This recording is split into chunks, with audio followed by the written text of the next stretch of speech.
Hello guys, toyline for you presenting the pursuit of happiness. ये movie 2006 में release हुई है और ये एक बायोग्राफिकल ड्रामा मूवी है जिसको कि IMDb पर 8 आउट ऑफ 10 की रेटिंग मिली है। 94% यूजर्स ने इसे लाइक किया है। ये स्टोरी अमेरिकन बिजनेसमैन और मोटिवेशनल स्पीकर क्रिस गार्डनर के रियल लाइफ इंसिडेंट पर बेस्ड है और इस मूवी के लीडिंग रोल में है विल स्मिथ। मूवी की स्टार्टिंग क्रिस गार्डनर और उसके बेटे क्रिस्टोफर से होती है। क्रिस अपने बेटे क्रिस्टोफर को डे केयर सेंटर में छोड़कर अपने काम पर चले जाता है। क्रिस कहीं पर जॉब नहीं करता, वो सिर्फ एक सेल्समैन होता है और वो पोर्टेबल बोन डेंसिटी स्कैनर बेचता है। ये स्कैनर बिल्कुल एक्सरे मशीन जैसे दिखते हैं। इनकी पिक्चर क्वालिटी एक्सरे मशीन से बहुत अच्छी होती है। क्रिस एक डॉक्टर को स्कैनर बेचते वक्त पुलिस क्रिस की गाड़ी लेकर चली जाती है क्योंकि उसने नो पार्किंग जोन में पार्क किया होता है। क्रिस को अपना घर चलाने के लिए हर महीने 2 स्कैनर बेचने होते हैं, पर कुछ वक्त से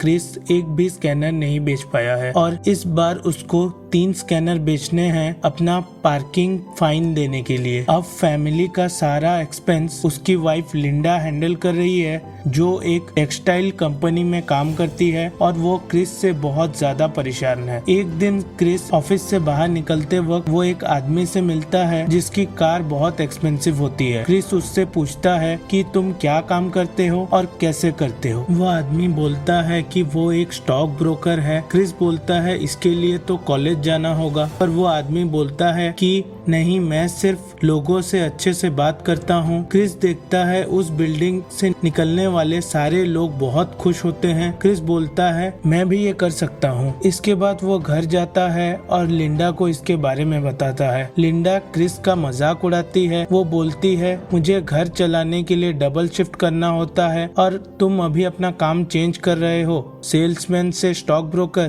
क्रिस की फैमिली कंडीशन बहुत खराब होती है। उन्होंने कई महीनों से टैक्स नहीं भरा है। उनके अपार्टमेंट का 3 महीने का रेंट बाकी है। लास्ट में क्रिस डिसाइड करता है कि वो कल ब्रोकरेज फर्म जाएगा और वहां जाके पता करेगा कि उसके लायक कोई काम है या नहीं। अगर सब कुछ ठीक रहा तो क्रिस वहीं पर काम करेगा। Next day Chris broker firm जाता है तो वहां पर इंटर्नशिप ट्रेनी का प्रोग्राम चल रहा होता है। क्रिस को ट्रेनी प्रोग्राम का एप्लीकेशन फॉर्म लाने के लिए ऑफिस के अंदर जाना होता है और उसके पास स्कैनर होता है जिसे वो ऑफिस में नहीं ले जा सकता। वो स्ट्रीट पर गिटार बजा रही एक लड़की को वो स्कैनर देता है और उसे स्कैनर का ध्यान रखने के लिए बोलता है। जब क्रिस अंदर जाता है और फॉर्म के एक आदमी से फॉर्म लेकर बात कर रहा होता है, तब वो देखता है कि वो गिटार बजाने वाली लड़की उसका स्कैनर लेकर भाग रही है। वो जल्दी से उसका पीछा करता है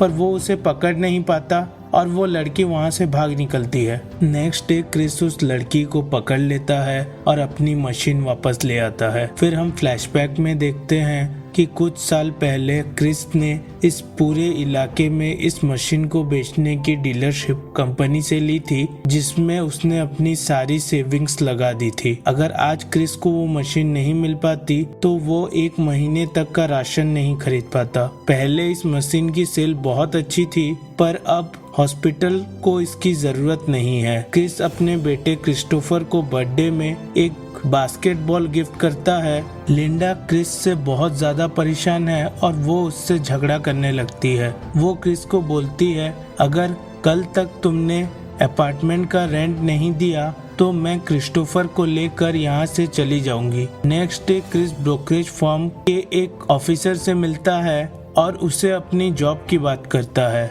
वो उसके साथ उसके घर तक चला जाता है पर उसके पास टैक्सी को किराया देने के लिए पैसे नहीं होते हैं। क्रिस टैक्सी से भाग निकलता है पर टैक्सी वाला उसका पीछा करने लगता है। क्रिस जल्दी जल्दी में मेट्रो में चढ़ जाता है पर मेट्रो का डोर क्लोज हो जाता है और उसका स्कैनर स्टेशन पर ही गिर जाता है। इससे क्रिस बहुत ज्यादा दुखी होता है। वो लिंडा को फोन करता है पर लिंडा बोलती है कि वो क्रिस्टोफर के साथ वहां से जा रही है क्योंकि उसने अभी तक किराया नहीं दिया था और कल उसका लैंडलॉर्ड उसे किराया मांगने आने वाला था। क्रिस बारिश में भीगते हुए अपने घर पहुंचता है पर वहाँ पर लिंडा और क्रिस्टोफर नहीं होते हैं। लिंडा क्रिस्टोफर को लेकर वहाँ से जा चुकी होती है। क्रिस वहाँ पर बैठकर क्रिस्टोफर और लिंडा को याद करने लगता है। तभी उस ब्रोकरेज फार्म के उस ऑफिसर का कॉल आता है जो क्रिस को बताता है कि परसों इंटर्नशिप का इंटरव्यू है।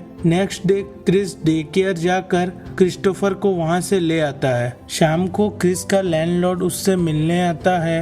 वो उसको अपार्टमेंट खाली करने के लिए बोलता है क्योंकि क्रिस ने 3 महीने से रेंट नहीं दिया था। क्रिस उसको बहुत रिक्वेस्ट करता है। वो बोलता है मुझे थोड़ा टाइम दे दो क्योंकि मेरे साथ एक बच्चा है और मैं उसे लेकर कहाँ पे जाऊंगा, मेरे पास रहने के लिए कोई भी जगह नहीं है। पर लैंडलॉर्ड बोलता है मुझे अपार्टमेंट को पेंट करना है। क्रिस बोलता है मैं अपार्टमेंट को पेंट कर दूंगा और लैंडलॉर्ड उसे 1 वीक का टाइम देता है। नेक्स्ट डे क्रिस क्रिस्टोफर को डे केयर सेंटर में छोड़ देता है और घर आकर अपार्टमेंट को पेंट करने लगता है। तभी उस अपार्टमेंट में पुलिस वाले आते हैं और वो क्रिस को अरेस्ट कर लेते हैं क्योंकि क्रिस ने पार्किंग का फाइन नहीं दिया होता है। पुलिस स्टेशन में ऑफिसर क्रिस को बोलते हैं कि तुम्हें पार्किंग का फाइन देना होगा और हम कल सुबह वेरीफाई करेंगे। इसका मतलब क्रिस को पूरी रात लॉकअप में बितानी होगी।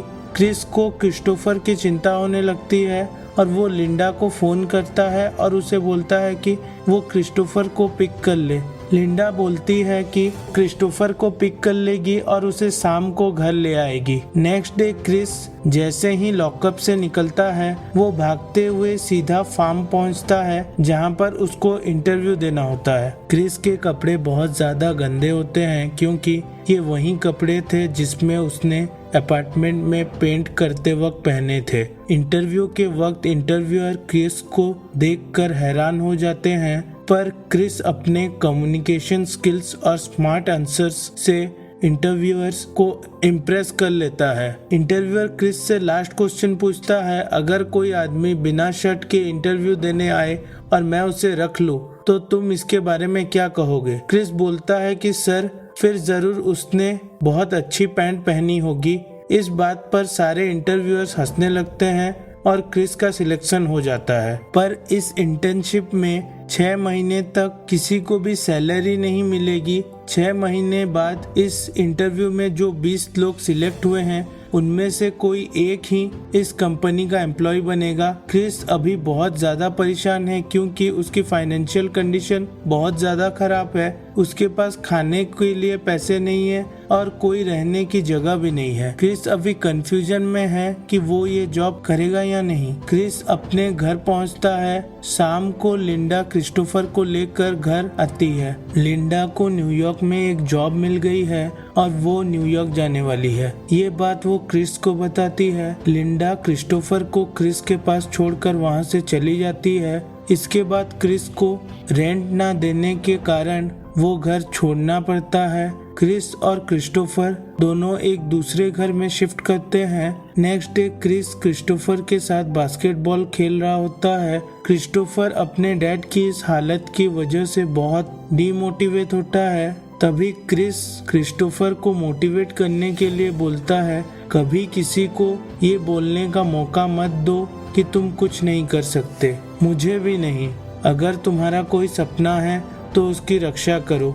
जो लोग जिंदगी में कुछ नहीं कर सकते वो तुम्हें भी बोलेंगे कि तुम कुछ नहीं कर पाओगे। अगर जिंदगी में तुम कुछ चाहते हो तो उसे हासिल करके दिखाओ। नेक्स्ट डे से क्रिस अपनी इंटर्नशिप स्टार्ट करता है। क्रिस सुबह से शाम तक कॉलिंग करता है। इस ब्रोकरेज फार्म में सिर्फ उसी का सिलेक्शन होगा जो 6 महीने बाद कंपनी को सबसे ज्यादा रेवेन्यू कमा कर देगा। सब उस फार्म में 9 घंटे काम करते थे पर क्रिस वहाँ पर सिर्फ 6 घंटे काम कर पाता था क्योंकि उसको क्रिस्टोफर का भी ध्यान रखना होता था। ऑफिस में क्रिस पानी पीने के लिए भी नहीं उठता क्योंकि उसे अपना टाइम बचाना था। अगर वो पानी पिएगा तो उसे वॉशरूम भी जाना होगा जिससे उसका काफी टाइम वेस्ट हो जाएगा। 4 महीने बाद क्रिस अपने सारे स्कैनर बेच देता है जिससे उसको कुछ पैसे मिलते हैं। वो सोचता है इंटर्नशिप खत्म होने तक इससे उसका काम चल जाएगा, पर उसके साथ बहुत बुरा होता है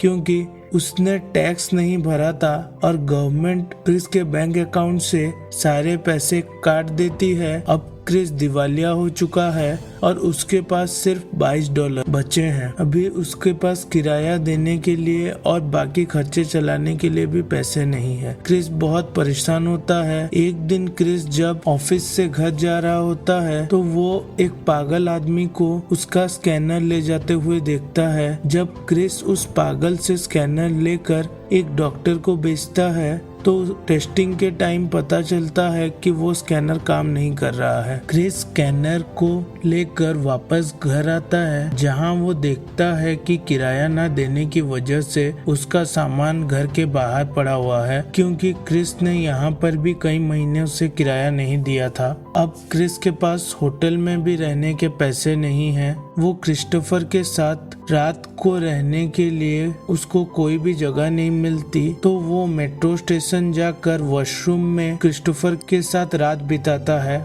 नेक्स्ट डे वो ऑफिस चला जाता है। जब रात में रुकने की समस्या आती है तो क्रिस क्रिस्टोफर के साथ एक चर्च में चला जाता है। ये चर्च गरीबों को बहुत ही कम दामों पर रहने की सुविधा देती है, पर इस चर्च पर क्रिस को टाइम पर पहुंचना होता है क्योंकि यहाँ पर बहुत लिमिटेड सीट होती है। जो पहले पहुँचता है वही सिर्फ रात में यहाँ पर रुक सकता है। क्रिस यहाँ पर अपने स्कैनर को ठीक करने की कोशिश करता है और उसको पता चलता है कि उसके स्कैनर का एक स्पेयर खराब हो चुका है, जिसकी वजह से स्कैनर काम नहीं कर रहा होता है। नेक्स्ट डे क्रिस अपने बेटे को डे केयर सेंटर पर छोड़कर ऑफिस चला जाता है। अभी क्रिस अपना पूरा सामान अपने साथ रखता है क्योंकि उसके पास रहने के लिए कोई भी जगह नहीं है और वो अपना सामान कहीं पर नहीं छोड़ सकता है। रात को क्रिस अपने बेटे के साथ वापस चर्च में रहने के लिए जाता है। नेक्स्ट डे क्रिस का टेस्ट होता है जिसमें वो बहुत अच्छा करता है। ऑफिस से निकलते वक्त उस फार्म का मैनेजर क्रिस को $5 मांगता है। तभी क्रिस के पास कुछ ही डॉलर होते हैं,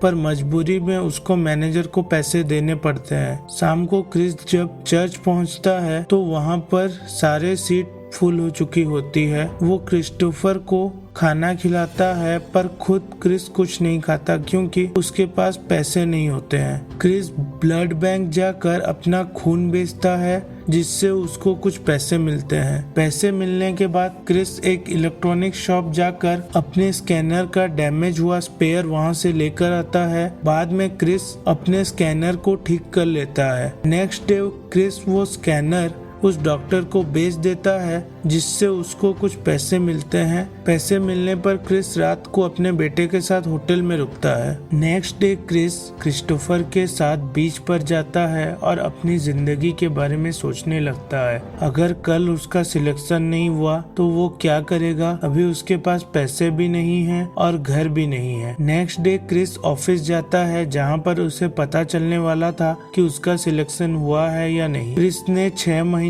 तक इस फॉर्म में बहुत मेहनत की है जिसको कि कंपनी के सारे एम्प्लॉयज जानते हैं। क्रिस की ये मेहनत रंग लाती है और उसका सिलेक्शन हो जाता है। 20 इंटर्न में से क्रिस वो अकेला आदमी होता है जिसका सिलेक्शन इस फॉर्म में हुआ है। जब क्रिस फॉर्म से निकलता है तो वो बहुत ज्यादा खुश होता है। क्रिस होटल जाकर क्रिस्टोफर को गले लगा लेता है और रोने लगता है क्योंकि अब उसका सपना पूरा हो चुका है और अब वो क्रिस्टोफर के साथ एक अच्छी लाइफ जी सकता है और उसे कभी भी पैसों के लिए दर दर भटकना नहीं पड़ेगा। मूवी यहीं पे खत्म होती है। क्रिस गार्डनर ने 1987 में गार्डनर रिच नाम की अपनी इन्वेस्टमेंट कंपनी खोली और आज वो $70 मिलियन के मालिक हैं। क्रिस आज भी बेरोजगार और गरीब लोगों के लिए बहुत अच्छे काम करते हैं क्योंकि उन्होंने जिंदगी में गरीबी को जिया है और वो नहीं चाहते हैं कि और कोई भी ऐसी जिंदगी जिए। गाइस, ये मूवी हमें सिखाती है कि अगर आपका कोई सपना है तो आपको उसको हासिल करके दिखाना चाहिए। बुरा वक्त सभी की जिंदगी में आता है, पर बुरे वक्त में हमें अपने सपने को नहीं भूलना चाहिए और सपने को हासिल करने के लिए हमें डटे रहना चाहिए। मुझे लगता है कि ये मूवी आप सब लोगों को